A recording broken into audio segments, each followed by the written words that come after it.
On a compressor assembly line, mix a model or fit a part backwards and it rides on a person watching. One miss or one wrong fit becomes rework and recall downstream. Add a robot with vision error proofing.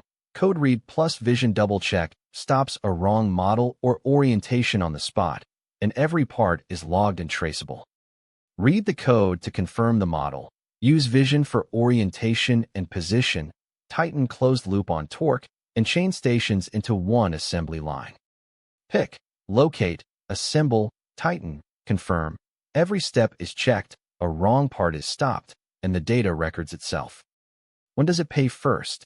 Mixed models on one line, a risk of wrong or missing parts, torque that must be traceable, or an IATF 16949 requirement. The same code plus vision check runs compressors today, and cylinder head powertrain, die-cast loading, refrigerant fill, and e-drive assembly too. Code and vision stop the wrong part.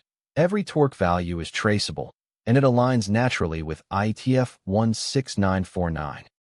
Want wrong part proof line assembly? Talk to us.